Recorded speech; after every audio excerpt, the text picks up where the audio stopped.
Greetings, Panchums and Pangaros. This is Matt Patrick. Well, we've seen a lot of weird Pixar movies. Monsters that scare children for energy, a rat becoming a chef, fancy characters living in suburban neighborhoods. How about a girl that turns into a giant furry red panda? Oh, that already sounds bonkers. But you'll be surprised what kind of bonkers I'm talking about. Turning Red is the third and hopefully last Pixar film to be released on Disney Plus before returning Pixar back into theaters. This is considered the directorial debut of Domee Shi, who is also the creator of an Oscar-winning Pixar short, Bao. As for Turning Red, it was inspired by her experiences in Toronto and was influenced by several anime like Sailor Moon, Ranma and Half, Fruits Basket, and Inuyasha. Welcome to another episode of the Wonder Reviews. It's time to let out all our emotions. This is Turning Red. It's about a 13-year-old girl named May who transforms into a giant red panda whenever she unleashes some strong emotions like excitement, anger, or fear. The reason is that her family back then had some sort of ancient history with the red pandas and received the panda power for every generation. There is a way to lift the panda's curse, but May and her friends are trying to get into a boys' concert on time while trying to keep the red panda transformation under control. Basically, the film is a commentary on coming of age, specifically puberty. And the way the plot works seems to be subtle and not too much where it feels forced. I will admit the beginning of the film was not a good start for me since it did feature some over-the-top teenage cliches like the craze for a boys band, to the dance move to make it look trendy, to the overprotective caring parent that ended up humiliating her. But once May gets to the red panda, the movie got better and intentionally funny. Some of the jokes, whether they are a visible gag or a mature line, are effective. I also give credit that the red panda's origin is interesting and actually reflects on May on getting used to the red panda transformation. And the coming of age story doesn't just talk about the stage of growing up, it actually gives a message about learning to be open and accept it. And that's where May's arc comes in, where she wants to give her voice out to her mom because she's changing and she likes hanging out with her friends, but she's worried about disappointing her on not being the perfect daughter. It's a relatable situation because we've been there as we grow up. We feel like we're slowly becoming independent and selecting our own choices, interests, and changes in our life, a positive or negative impact. All three of those selections is what make May, as well as all of us, an individual person. To give you a good idea what it all means, let's get back to May. Her character is that she's supposed to be the perfect daughter to her mom, like receiving excellent grades, cleaning up the house, and follow other orders whether she likes it or not. But by the time she got old, she starts to like boys and pop music and wants to spend some quality time with her friends. In fact, she accepted herself growing up that she ended up having a fun time unleashing the red panda.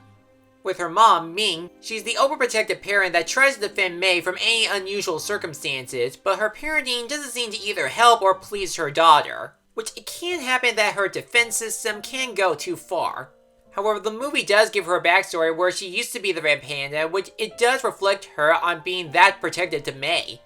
Sure, Ming almost acts like the sour kangaroo from Horny Hears a Who and wants May to be just like her own mom, but just because Ming is changing, it does not mean she wants to dump her family over this.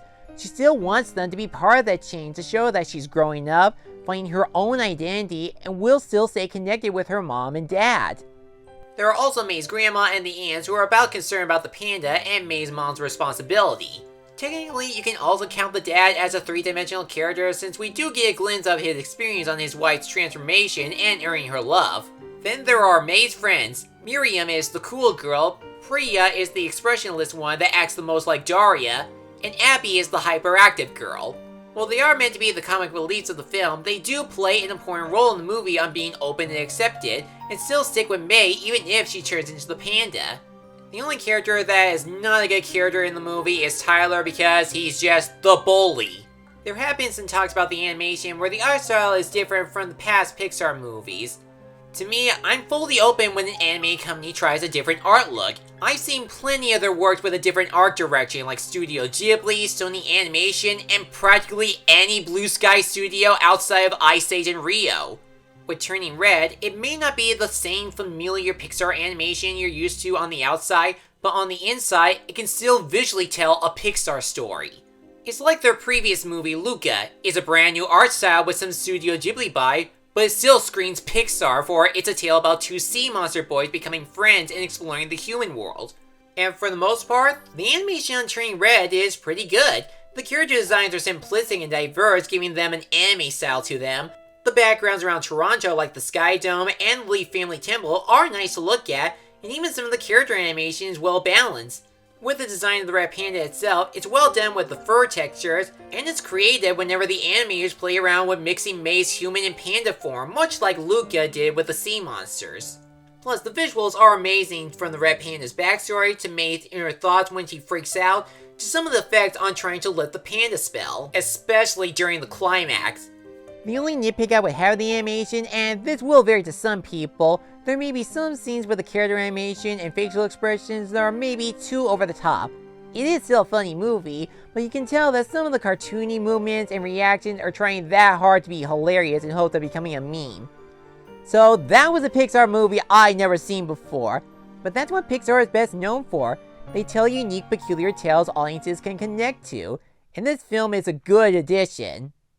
Turning Red is a genuine coming-of-age story on growing up with some funny humor, likable characters, and nice animation. This is a film I do recommend giving a watch, and if you're looking for a film about growing up as, say, My Neighbor Totoro and Wolf Children, then this is for you.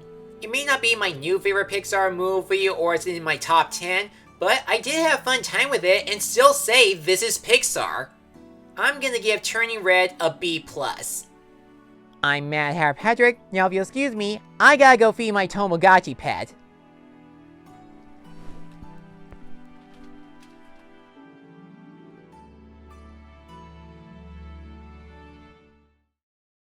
Thanks for watching this video. If you enjoyed this, feel free to like, comment, and subscribe me for a new review and other project every week.